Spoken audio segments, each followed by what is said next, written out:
আমি আজি আন্দোলনটো কৰিব লগা হৈছে কিয়নো আমাৰ ছাত্ৰ ছাত্ৰীসকলৰ যিটো ফ্ৰী ৱেইভাৰ আছে ইনকাম চাৰ্টিফিকেট যিহেতু আছে এই 2 লাখতকৈ বছৰীয়া ইনকাম কম আছে সিহঁতক ফ্ৰী এডমিশ্যন ইমান বছৰৰ পৰা দি আছিল কিন্তু এইবাৰে এনেকুৱা এটা হায়াৰ এডুকেশ্যন কাউন্সিলে ৰুল আনি দিলে য'ত ফ্ৰী এডমিশ্যনটো নাপাই আছে ছাত্ৰ ছাত্ৰী আৰু 99% ষ্টুডেণ্টৰ আমাৰ বড়োলেণ্ড ইউনিভাৰ্চিটিৰ আণ্ডাৰত পৰা ষ্টুডেণ্টৰ বেক লাগি আছে আৰু এইটোৰ কাৰণ হ'ল 30%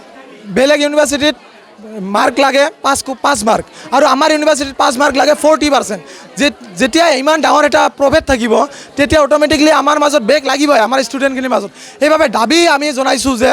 30% মাৰ্কলৈ ডিক্ৰিজ কৰি আনক আৰু যিটো ফ্ৰী এডমিশ্যনটো সকলো ছাত্ৰ ছাত্ৰীৰ বাবে প্ৰযোজ্য কৰক সকলো ছাত্ৰ ছাত্ৰী যিসকলৰ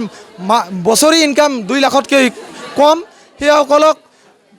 সেইসকলক ফ্ৰী এডমিশ্যন প্ৰদান কৰক চৰকাৰে প্ৰদান কৰক কেৱল মাত্ৰ চৰকাৰে এই তেজশ্ৰী শব্দৰে ওজশ্ৰী ভাষণত বলবৎ হৈ নাথাকক চৰকাৰে সেই কাৰ্যবোৰ আঁচনিবোৰ তেওঁলোকৰ প্ৰকৃতভাৱে প্ৰযোজ্য হৈছে নে নাই চালি জাৰি চাওক চৰকাৰে এইবোৰৰ ক্ষেত্ৰত ধ্যান দিয়ক আৰু আমি বড়োলেণ্ড বিশ্ববিদ্যালয়ৰ ভাইচ চেঞ্চেলৰ মহোদয় লাডু সিঙক অনুৰোধ জনাইছোঁ যে আপোনাৰ নামত আগৰৰ পৰা এলিগেশ্যন আছিল আপোনালোকে এইবাৰ চাই লওক ভালদৰে চাই লওক নহ'লে এইবাৰ ছাত্ৰ সমাজে প্ৰতিবাদত নামিব লাগিব আৰু ছাত্ৰ সমাজে যদি প্ৰতিবাদত নামে ইয়াতকৈ ভয়ংকৰ এটা পৰিস্থিতিৰ সৃষ্টি হ'ব কিয় পৰা নাই কাৰণ যিটো নেকি আসাম চৰকাৰে নতুন শিক্ষানীতি ওলাইছে শিক্ষানীতিৰ মতে যিসকল ছাত্ৰ ছাত্ৰী আগৰ চেমত এৰিয়াৰ আছিল এই ছাত্ৰ ছাত্ৰীসকলে এতিয়া আগত যিটো আছিল 1500 টকা এতিয়া 4500 টকা দিব লগা হৈছে সেইকাৰণে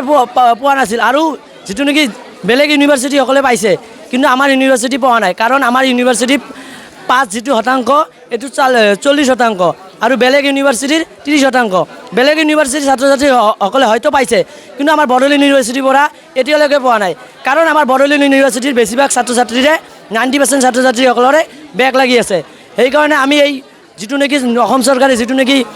নতুন শিক্ষানীতিৰ মতে প্ৰস্তাৱ ওলাইছে সেইটো আমি মানি নলওঁ আৰু যদি আমি মানি লওঁ আমাৰ যিটো নেকি 5% আছে 40%ৰ পৰা আমাৰ 30% কৰিব লাগে তেতিয়া আমাৰ যিটো নেকি অসম চৰকাৰে নতুন শিক্ষানীতিৰ মতে সেইটো আমি মানিবলৈ সক্ষম হ'ম।